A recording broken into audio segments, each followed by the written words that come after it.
Hello friends, ಅಕ್ಷರ ಕಿಚನ್ಗೆ ಸ್ವಾಗತ. ಇವತ್ತು ನಾನು ಬಾಳೆ ದಿಂಡಿನ ತೋವೆ ಮಾಡ್ತಾ ಇದ್ದೀನಿ. ನೋಡಿ, ನಾನಿಲ್ಲಿ ಸಣ್ಣ ಬಾಳೆ ದಿಂಡು ತಗೊಂಡಿದ್ದೀನಿ. ಇದನ್ನು ನೋಡಿ ನೀಟಾಗಿ ಸಿಪ್ಪೆಲ್ಲ ತೆಕ್ಕೊಂಡಿದ್ದೀನಿ ಇದ್ರದ್ದು. ಈಗ ಇದನ್ನು ಕಟ್ ಮಾಡ್ಕೊಳ್ಳೋಣ. ನೋಡಿ, ಕಟ್ ಮಾಡಬೇಕಾದ್ರೆ ಈ ನಾರು ಈ ಥರ ತೆಕ್ಕೊಳ್ಳಿ.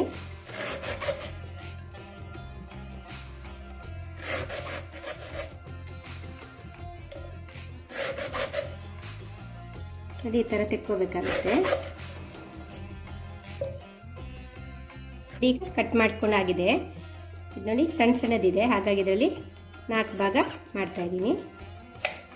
ನೋಡಿ, ಈ ಥರ 4 ಭಾಗ ಮಾಡ್ಕೊಳ್ಳಿ.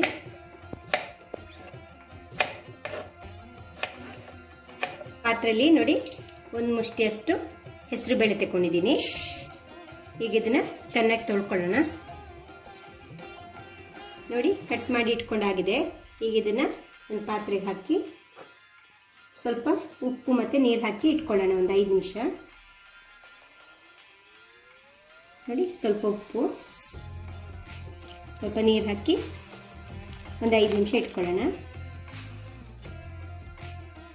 ನೋಡಿ, ಈಗ ಇದನ್ನು ಚೆನ್ನಾಗಿ ತೊಳ್ಕೊಂಡಿದ್ದೀನಿ. ಈಗ ಇದಕ್ಕೆ ಸ್ವಲ್ಪ ನೀರು ಹಾಕಿ ಆಗ ಕಟ್ ಮಾಡಿ ಇಟ್ಕೊಂಡಿರೋ ಬಾಳೆ ದಿಂಡು ಹಾಕಿ, ನೀವು ಕುಕ್ಕರಲ್ಲಾದರೆ 1 ವಿಸಿಲ್ ಕೂಗಿಸ್ಕೊಳ್ಳಿ. ನಾನು ಹಾಗೆ ಬೇಯಿಸ್ತಾ ಇದ್ದೀನಿ.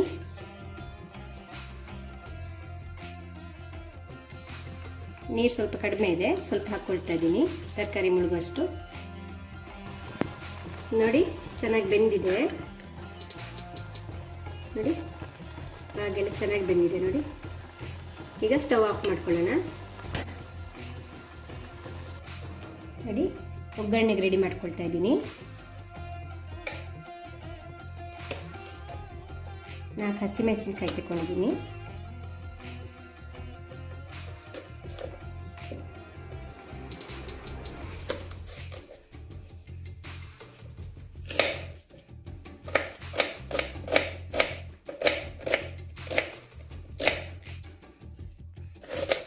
ಒಂದು ಈರುಳ್ಳಿ ತಗೊಂಡಿದ್ದೀನಿ.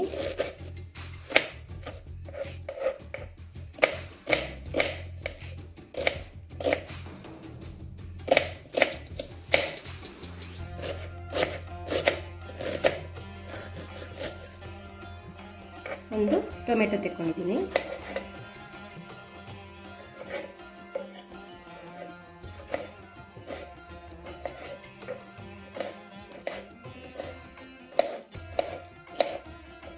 ಕಟ್ ಮಾಡಿ ಇಟ್ಕೊಂಡಾಗಿದೆ.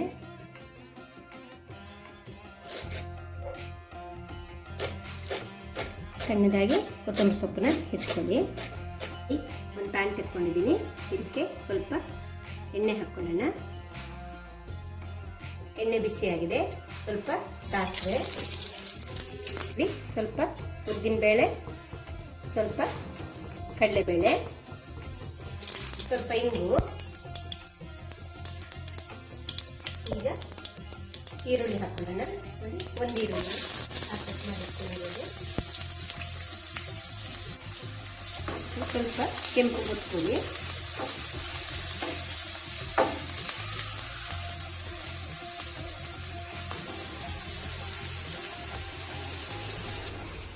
ಈಗ ಸ್ವಲ್ಪ ಕರಿಬೇವು ಸೊಪ್ಪು,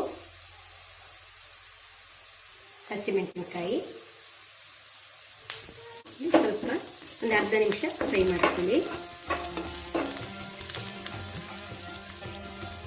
ಈಗ ಟೊಮೆಟೊ ಹಾಕೊಳ್ಳೋಣ.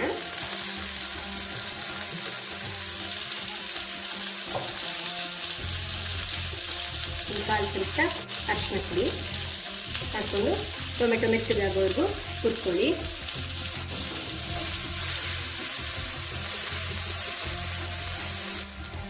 ಟೊಮೆಟೊ ಮೆತ್ತಗಾಗಿದೆ. ಹೀಗಿದ ಆಗ ಬೇಯಿಸಿಟ್ಕೊಂಡಿರೋದನ್ನ ಹಾಕ್ಕೊಳ್ಳೋಣ.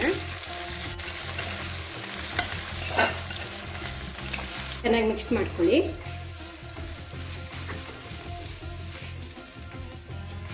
ನೋಡಿ, ಈಗ ಸ್ವಲ್ಪ ನೀರು ಹಾಕ್ಕೊಂಡು ಸ್ವಲ್ಪ ಉಪ್ಪು ಹಾಕ್ಕೊಂಡು ಕಲಿಸ್ಕೊಂಡು ಮುಚ್ಚಳ ಮುಚ್ಚಿ 5 ನಿಮಿಷ ಸಣ್ಣೂರಿನಲ್ಲಿ ಬೇಯಿಸ್ಕೊಳ್ಳಿ.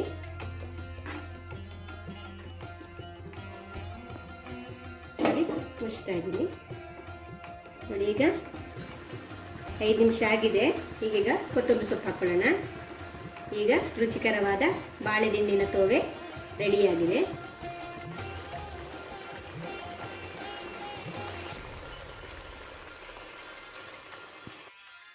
ರುಚಿಯಾಗಿರುವಂಥ ಬಾಳೆದಿಂಡಿನ ತೋವೆ ರೆಡಿಯಾಗಿದೆ. ಇದನ್ನು ನೀವು ಅನ್ನದ ಜೊತೆ ಸರ್ವ್ ಮಾಡ್ಕೋಬೋದು. ನನ್ನ ಅಡುಗೆ ನಿಮ್ಗೆ ಇಷ್ಟ ಆಗಿದ್ರೆ ಪ್ಲೀಸ್ ಲೈಕ್ ಮಾಡಿ, ಶೇರ್ ಮಾಡಿ, ಸಬ್ಸ್ಕ್ರೈಬ್ ಮಾಡೋದನ್ನು ಮರಿಬೇಡಿ.